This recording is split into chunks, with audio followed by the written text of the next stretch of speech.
warahmatullahi wabarakatuh. Apa kabar sahabat-sahabat dimanapun Anda berada? Ketemu lagi dengan saya Ihsan tentunya.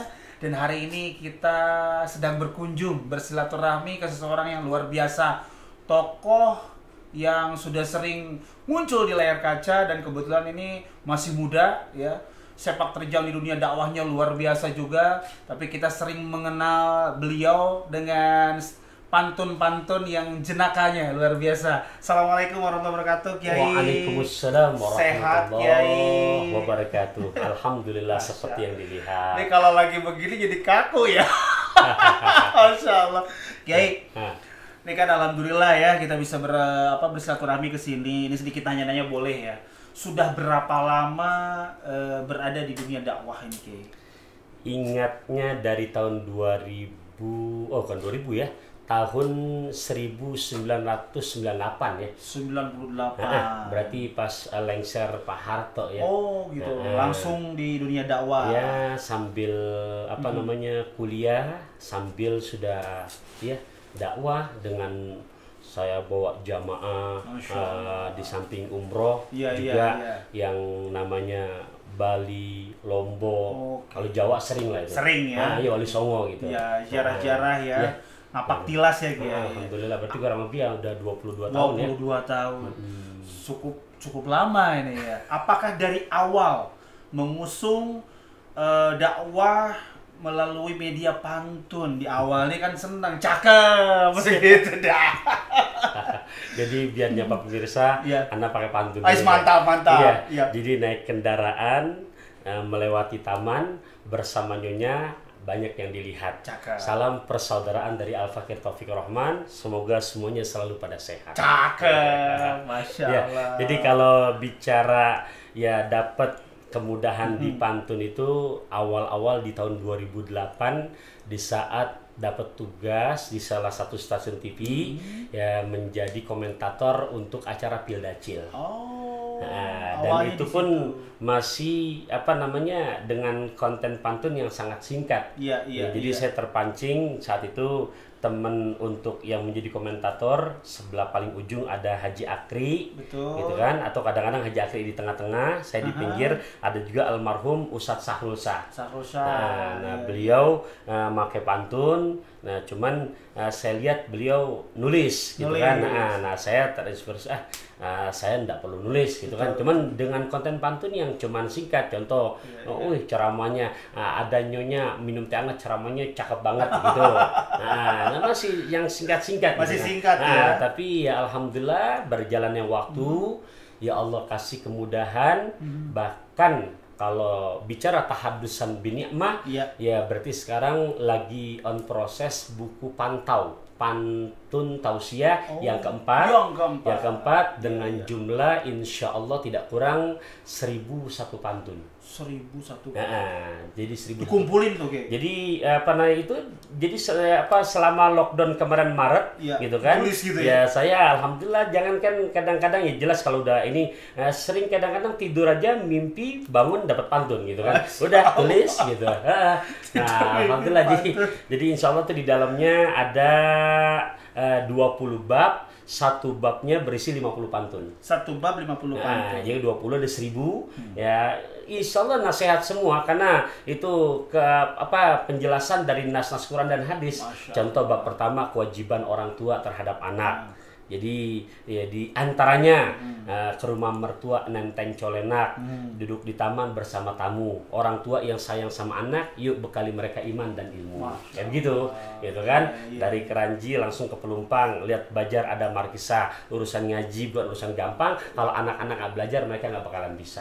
Jadi isinya ya insya Allah tentang semua pantun aja, tapi dikaitkan dalam kehidupan sehari-hari. Gitu. Ini udah yang keempat. Ini yang keempat, alhamdulillah. Ini dengar-dengar selain bikin buku, ini sempat rekaman ya kayaknya. Nah, ini sempat curi-curi nih data-data nih, rekaman sholawat apa itu ada beberapa hadiah lagu religi dari orang dekatnya almarhum Uje. Termasuk juga yang membuatkan lagu-lagunya Uje. Nah, diberikanlah ke Bunda. Nah, di saat lagi masuk dapur rekaman, ceritanya saya nemenin pulang ceramah, istri lagi ada dekat situ, saya mampir. Nah begitu mampir ya langsung bagian yang ngaturnya tuh kenapa nggak kolaborasi aja. Udah bunda yang bagian lagu religinya, saya yang bagian tausiahnya. Ya alhamdulillah gaduh-gaduh kacang tanah, jadi nggak kemana-mana. Gitu. Alhasil, masya Allah ya dari hasil untuk ganti infak itu kalau nggak salah hampir udah jadi masjid sudah. Gitu. Iya jadi masjid yang sekarang ada pesantren. Jadi ya betul-betul lah ikhwafillah dengan ikhtiar itu satu kaki di atas tikar. Emang rezeki nggak ketukar. Alhamdulillah. Kiai sedikit nih tentang keluarga ya kan. Kiai dakwah kemana-mana nih ya kan, pasti meninggalkan keluarga. Tanggapan keluarga gimana gitu? Ya. Untuk ikhwafillah bukan maksud menggurui. Di dalam Quran surat At-Tahrim ayat ke-6 di mana Allah berpesan kepada para suami, khusus juga termasuk Al-Fakir yang sedang bicara, bismillahirrahmanirrahim, ya ayyuhalladzina amanu qu anfusakum wa ahlikum naro wa quduhan nas wal hijaro 'alaiha malaikatun giladun syidadun la ya'sunallaha ma amarahum wa yaf'aluna ma yu'marun. Yang artinya kurang lebih, wahai orang-orang beriman, jagalah diri kamu dan keluarga kamu jangan sampai menjadi bahan bakar api neraka Allah. Jadi yang kita khawatirkan ya Guru Ihsan jangan sampai kayak ilmu lilin. Ya, ruangan terang tapi dirinya kebakar. Nah, jadi ketika Guru Ihsan menanyakan bagaimana untuk keluarga, ya Al-Fakir memang punya anak 2, ya seperti yang sana ya. Nah, alhamdulillah ini yang kecilan kemarin informasi dari gurunya udah selesai setoran 17 juz. Masya Allah. Ya, yang kecilan nih, dia baru kelas 2 sanawiyah. Nah, saya nggak mau bicara ngagul, maksudnya membanggakan membanggakan diri lah. Intinya secara tahadusan binikmah, kebanggaan yang tidak bisa diukur oleh materi, kebahagiaan yang tidak bisa dilukis dengan kata-kata. Di saat masa libur, dia pulang, intinya Ramadan kemarin itu tarawihnya 5 waktunya, bahkan dalam kondisi yang namanya stay at home itu ya. Nah, maksudnya lockdown begini gitu. Alhamdulillah ya dari mulai yang namanya 5 waktu termasuk tarawihnya 80% lah saya serahkan dia ini imamin. Gitu. Dengan sambil menyambung ya hafalannya. Jadi hari ini ya misalkan berapa kaca nih dapat 3 lembar. Nah, besok nyambung lagi. Itu kita jadi makmum melihat anak udah tampil begitu. Mungkin kalau saya bahasakan lewat bahasa pantun, dari Cisalak langsung ke Mangga Besar lewat Buaran diantar bini, Gunung Salak di besar, jujur besaran hati ini. Gitu. Itu. Jadi kalau bicara yang namanya tadi pertanyaan Guru Ihsan, dakwah ke sana kemari tetap bukan berarti sok paling pintar, tetap untuk anak kita betul-betul persiapkan. Gitu. Karena kalau kita yang megang untuk ngajarin udah nggak punya waktu. Nah, kita titipkan lagi kepada guru-guru kita. Gitu. Luar biasa. Jadi tidak hanya dakwah keluar eksternal, di internal juga tetap dipupuk. Nah, satu lagi nih Kiai ini. Pertanyaan terkait dengan itu. Ini kan orang tua banyak milih, banyak berpikir apakah milih anak kita disekolahin atau anak kita di kepesantrenin. Nah, ini barangkali nih Kiai bisa memberikan masukan buat keluarga di Indonesia ini seperti apa nih dalam menghadapi era akhir zaman ini. Meminjam bahasa Al-Imam Syafi'i, man arada dunya fa'alaihi bil ilmi wa man aradal akhirah fa'alaihi bil ilmi wa man aradahuma fa'alaihi bil ilmi. Siapa yang pengen sukses dunia, ilmu. Siapa yang pengen bahagia di akhirat, ilmu. Siapa yang pengen sukses dunia akhirat, ilmu. Nah, tempat untuk menimba ilmu nggak ada lain adalah madrasah. Kalau bahasa kita sekolah. Ya. Nah, bukan menyalahkan mereka-mereka yang sekolah umum. Al-Fakir pun termasuk orang yang dulu sekolah umum. SD jelas sekolah umum, sekolah dasar, hanya memang oleh orang tua diimbangi siangnya ada namanya ibtidaiyah.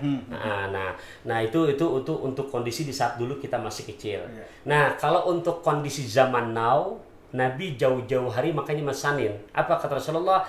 Alimu auladakum fa innahum makhlufu zamani bi ghairi zamanikum.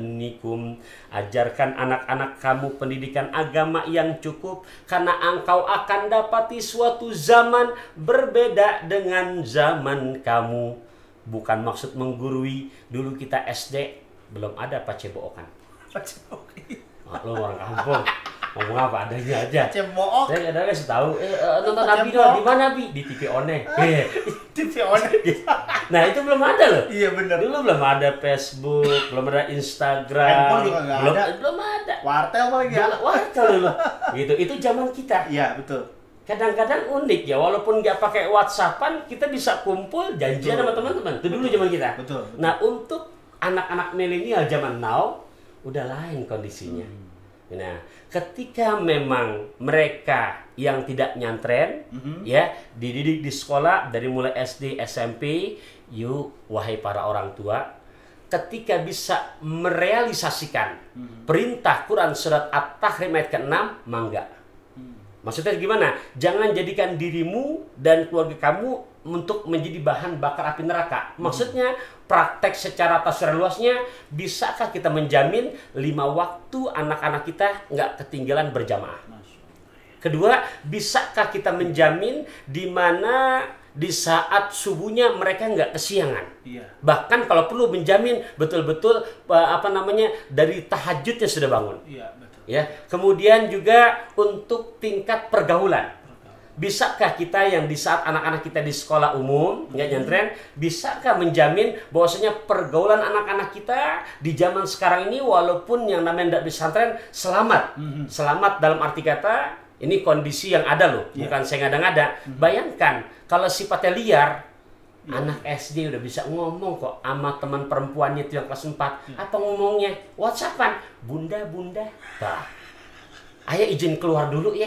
Teman perempuannya nanya, emang ayah mau pergi kemana?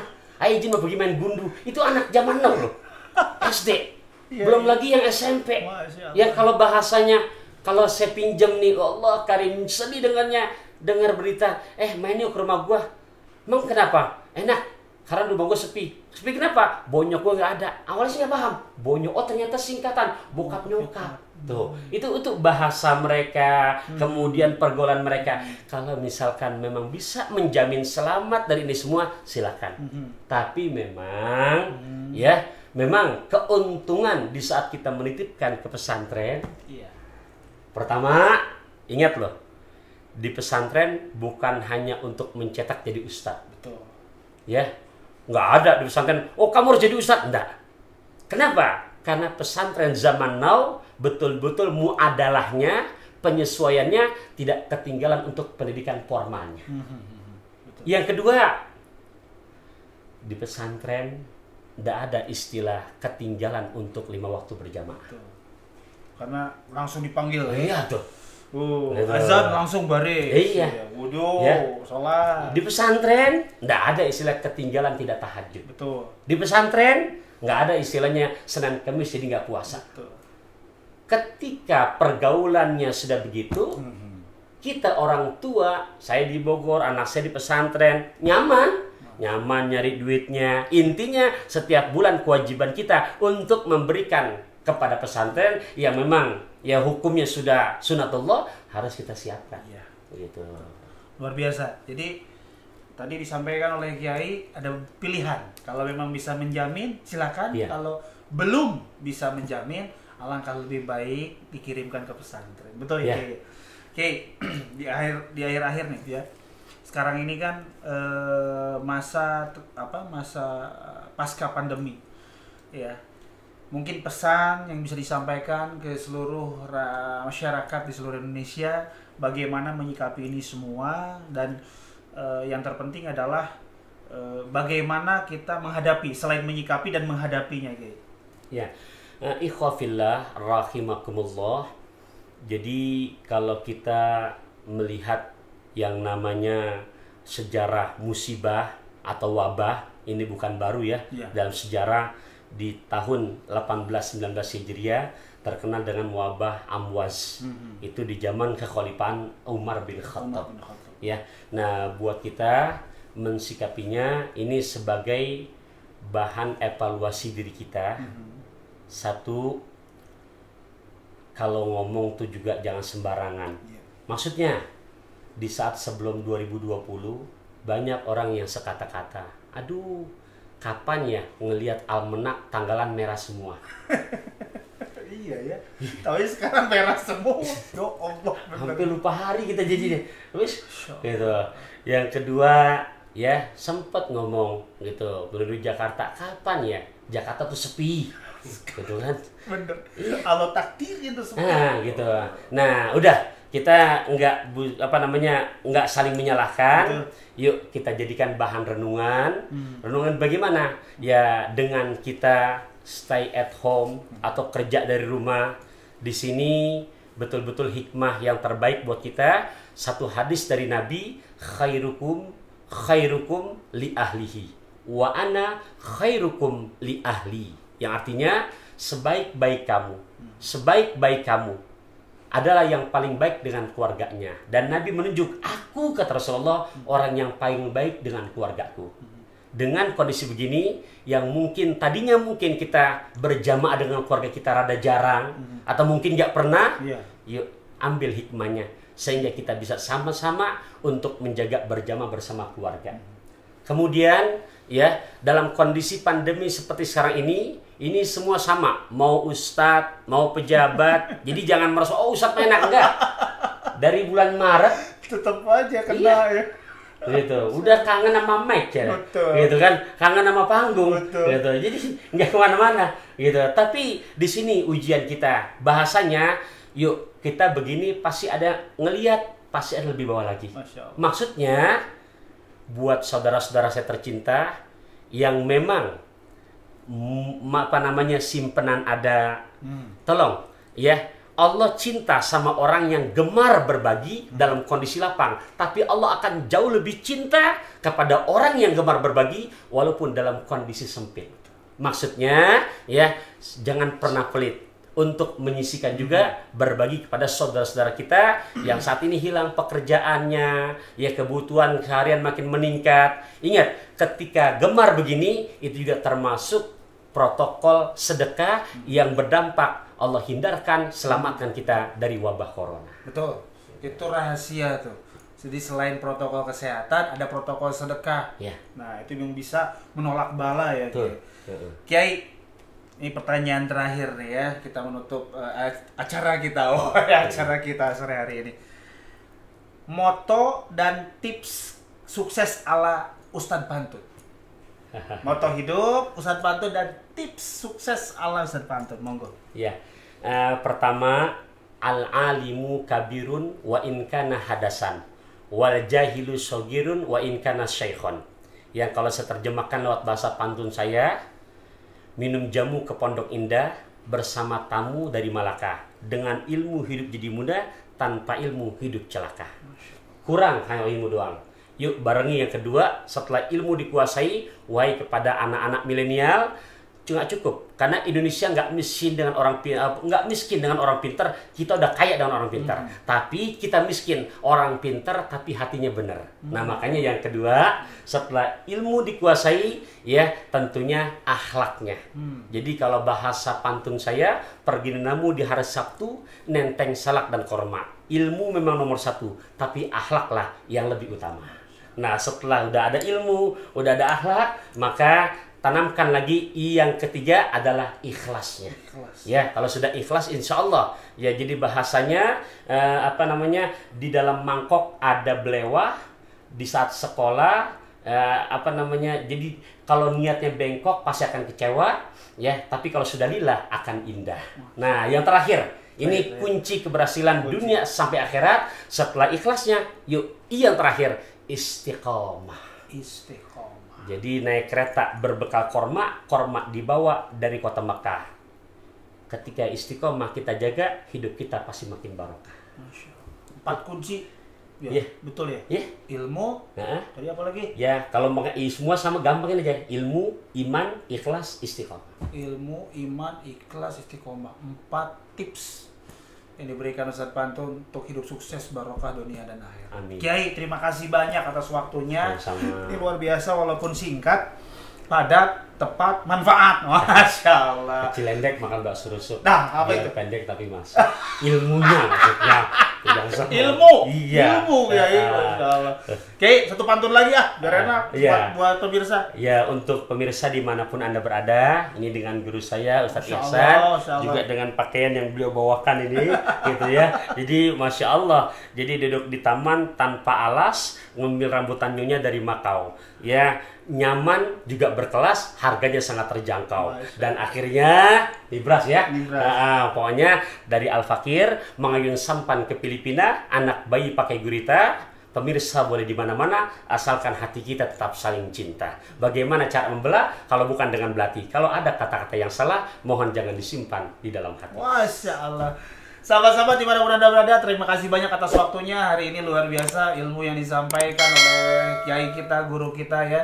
Mudah-mudahan tidak masuk telinga kanan, keluar telinga kiri, tapi masuk telinga kanan, disimpan dalam hati dan dilaksanakan oleh kita ya semuanya. Amin. Dan kita ketemu lagi nanti tentunya dengan tokoh-tokoh yang luar biasa. Saya Ihsan dan Taufikur Rahman. Ustadz Pantun nih ya, Ustadz Pantun kangen gitu ya. Mohon pamit undur diri, mohon maaf atas segala kekurangan. Usikum wa nafsi taqwallah. Assalamualaikum warahmatullahi wabarakatuh. Waalaikumsalam warahmatullahi wabarakatuh.